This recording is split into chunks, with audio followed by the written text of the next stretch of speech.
Entonces, queridos amigos, retomamos el hilo de nuestra reflexión a propósito del santuario, tal como Rashi lo concibe. Entonces, ahora la primera etapa de la construcción del santuario consiste en juntar todo lo necesario para emprender la construcción propiamente dicha.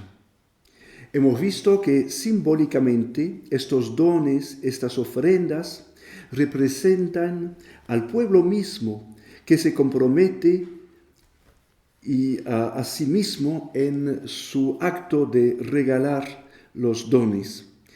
Eso quiere decir que el pueblo ha sido llamado. Ahora vamos a ver cómo van a responder. En el versículo 3 del mismo capítulo que estudiamos, se trata de oro, plata y cobre. Pero Rashi explica el sentido de dichas ofrendas a partir del significado que va a aclarar más abajo todavía. Se menciona aquí entonces 3 ofrendas y para Rashi eso corresponde a 3 elementos del santuario. Primeramente el zócalo o los zócalos, porque hay muchos, el altar y la residencia, así se llama. Vamos a ver más detalladamente, un poco más abajo, en qué consiste. Esos elementos son simbólicos, por supuesto. Los encontramos en otro escrito de la tradición judía que se llama Los capítulos de los padres. Y la pregunta que aparece en este pequeño libro es así: ¿cuáles son las columnas que estabilizan el universo? ¿Cuáles son los elementos que dan estabilidad, duración, permanencia, no tanto al universo físico, sino al universo humano, a la tierra? En la tierra, en la Biblia no se limita nunca al terreno hecho de arcilla y de roca. La tierra es el lugar de la vida. Entonces, a continuación es también una manera de vivir, es decir, la sociedad que se edifica dialogando con el lugar y el contexto que le da vida. Entonces, cuando se habla más abajo, por ejemplo, de la cuestión de conquistar la tierra prometida, que se trata de conquistar, pues, entonces, más bien se trata de conquistar un tipo de sociedad y no solamente un territorio, un país, un terreno. Un tipo de sociedad. ¿Cuál es el tipo de sociedad que voy a elaborar? Hay que notar también que en esta tradición, cuando se utiliza la palabra conquistar, no se habla solamente de la cuestión de una conquista violenta, por ejemplo, a través de las armas, los ejércitos, sino, ante todo, como se dice, por ejemplo, que en el amor se conquista al otro, se conquista un enamorado, por ejemplo, que conquista a su enamorada. Entonces, ¿qué tipo de sociedad vamos a conquistar? Eso quiere decir qué tipo de sociedad vamos a amar, vamos a elaborar en el amor, y eso es la tierra. Entonces, nunca se puede separar la tierra de la gente que habita en esta tierra y cómo esta gente, esta sociedad, esta comunidad, este grupo, más bien transforma, elabora, responde a la tierra y a su llamado. Porque en la Biblia también la tierra es un actor, no es solamente una cosa. Entonces, la pregunta: ¿cuáles son las columnas que estabilizan el universo humano, que estabilizan la tierra o a la tierra, ya que es un ser vivo? Esta pregunta aparece en la tradición judía en un momento trágico y clave a la vez. Surge cuando el poder imperial romano acaba de vencer los últimos bolsones de resistencia, cuando por segunda vez el templo se ha destruido. Entonces, ¿qué queda? ¿En qué se funda la vida? ¿Será cierto que el poder de los ejércitos romanos se mantendrá siempre Será cierto que lo eterno lo tienen ellos. Será cierto que el poder imperial romano alcanza lo eterno, alcanza la eternidad. Será cierto que la última palabra de la vida serán ellos quienes la tienen, o más bien, ¿quién tiene la última palabra de la vida? ¿Dónde está la fuerza que logrará pasar y durar cuando el imperialismo romano se impone, se cree eterno y oprime a sus poblaciones? En estos momentos se trata del final más o menos del siglo I después de Jesucristo, en estos momentos en que la tradición cristiana también subraya estas preguntas y las enfrenta, interrogantes fundamentales, ¿no es cierto? El mundo judío, casi destruido por las legiones romanas, examina la fuerza espiritual que tiene la capacidad de oponerse y atravesar la amenaza. Entonces van a destacar tres pilares, tres columnas, las verdaderas. Si bien es cierto, pensamos que la fuerza militar, económica y política no tiene la última palabra, no es eterna. Entonces los sabios dicen que no, esos no tienen la última palabra. Todo eso es ilusorio, a finales de cuentas inconsistente, pasajero, morirá y desaparecerá. Entonces, esas columnas corresponden a los elementos que el pueblo trae. Eso es bien importante. Por eso quiere decir que las columnas no son un fenómeno exterior, más bien están en el pueblo, en el corazón mismo del pueblo, que ha transformado el pueblo para manifestar, expresar su generosidad. Es una fuerza interior. Son simbólicamente las ofrendas, fruto de la generosidad que el corazón de cada uno le inspira. Los metales preciosos, gracias a los cuales se fabricarán los zócalos, el altar y la residencia. El zócalo es la Torah, la palabra, es decir, el proyecto divino. Esta palabra que despierta y llama, que dialoga y abre las puertas, la palabra creadora, que llama hasta el más pequeño, palabra de alianza provocadora, que libera, hace salir de toda forma de esclavismo y me cuestiona, ¿vendrás tú? ¿Te levantarás tú? Vengo a despertar en ti la chispa divina que arde, a veces adormecida en tu corazón. No soy sabio, dirás tú. Muy bien, escucha. Así dice el Salmo 118. La apertura de la palabra hace luz, haciendo sabios a los más débiles, a los pobres tipos. Abre la palabra, arriésgate a tu manera como eres tú. Piensas que no eres muy inteligente.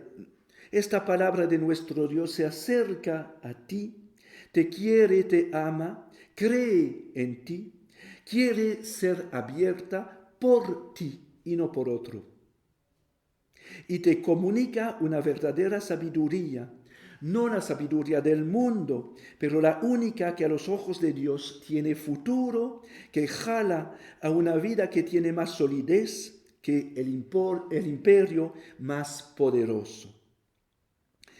Hace 2000 años y más que esta palabra comunica su vida tanto al pueblo cristiano como al pueblo judío. Ningún imperio se mantuvo en un tiempo tan largo, en el transcurso de un tiempo tan largo. el altar. El altar es la comunidad que reza, que camina al encuentro de su Dios, que se recibe, que se acoge a sí misma de parte de su Dios. No es tanto el lugar del sacrificio, es decir, de los animales o de los vegetales que se ofrecen para estar en orden con Dios, para respetar los reglamentos exigidos por este Dios. No se trata de ninguna manera de eso, es ante todo el lugar del encuentro, o mejor dicho, del acercamiento. Y para entender mejor este punto tan importante, tenemos que abrir las primeras páginas de un libro un poco oscuro y considerado como el más aburrido del Pentateuco, el libro del Levítico. Pero nosotros en adelante nos arriesgamos en abrirlo, por supuesto, en hebreo. Entonces, ¿qué vemos? La palabra técnica de sacrificio no se encuentra en esos capítulos que describen el ritual del santuario. No vemos ahí la palabra sacrificio. Lo que encontramos es la palabra acercamiento, lo que se dice en hebreo corbán, una palabra que el mismo Jesús conoce muy bien. Entonces, lo que enseña el Levítico no es sino una pedagogía del acercamiento. Nos hace entrar en un rito, puesto que no nos encontramos sin estos ritos que formalizan esos momentos, expresando un código simbólico que significa que existe paz entre nosotros y respeto. El rito es el lenguaje del encuentro, para que podamos saber qué tipo de alianza vamos a construir, qué estilo de confianza podemos elaborar juntos. No para Dios, pues, ni para estar en orden con Él, es para nosotros, para tener acceso a nuestra humanidad.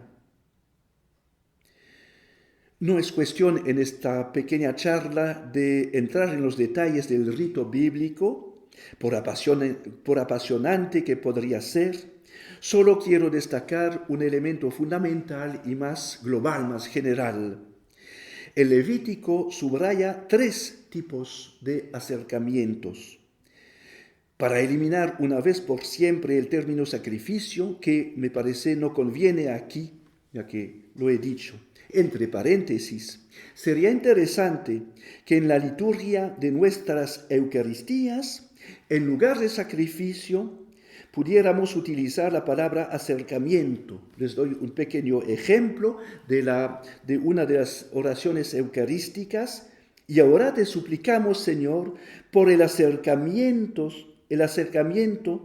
que nos reconcilia contigo. Entonces, 3 ritos. Pero es preciso indicar que en primer lugar se presenta el gesto de pura gratuidad. El hecho de hacer subir nuestra ofrenda, quemándola para que su humo se desprenda hasta el cielo y que no podamos recuperar nada. El primer acercamiento es un regalo.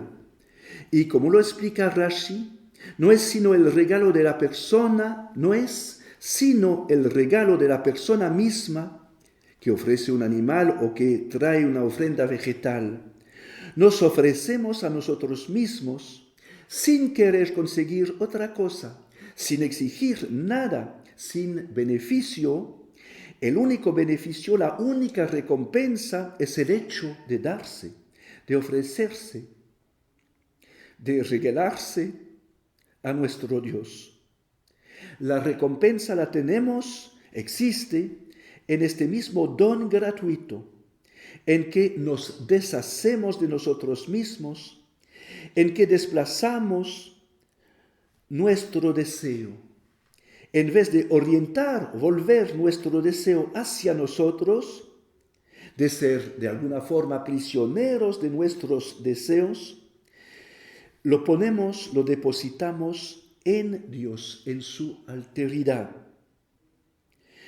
Expresa que querémosle a Él.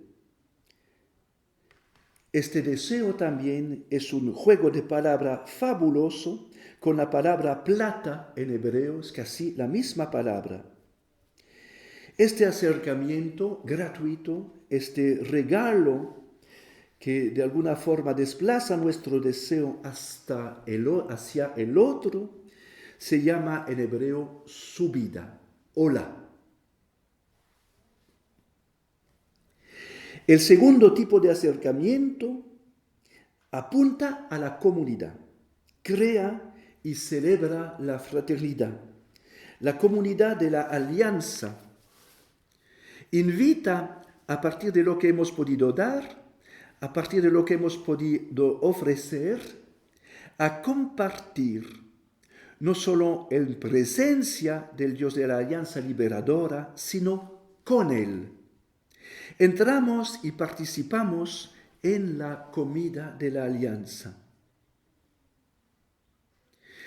En hebreo se llama shlema, eso quiere decir completa, completo, el acto de completar. ¿Completa por qué?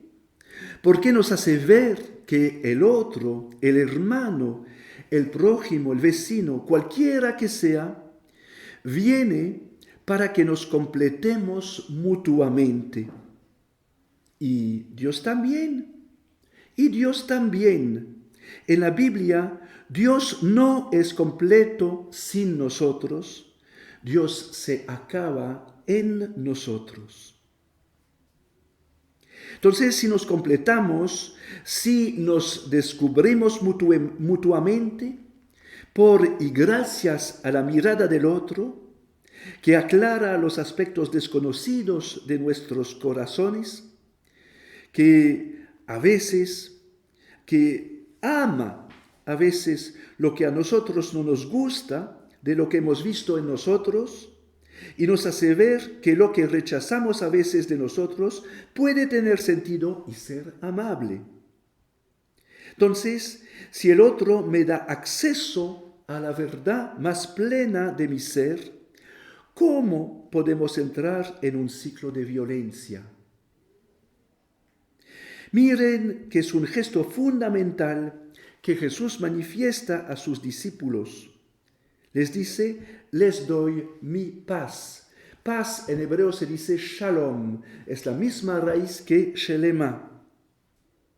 Es decir, no les doy mi tranquilidad, sino les doy mi acto, mi manera de completar al otro, de despertar la chispa divina que arde en todo corazón humano. El último rito de acercamiento es conocido como sacrificio del pecado. De nuevo, quiero borrar este nombre. No habla de pecado, sino, digamos, discrepancia, error, falla o fracaso. Habla también de culpabilidad. Pero aquí también Rashi aclara este término que puede hundirnos en la desesperación. Insiste sobre el hecho de que este rito inicia un camino de conversión, de cambio radical, de renovación.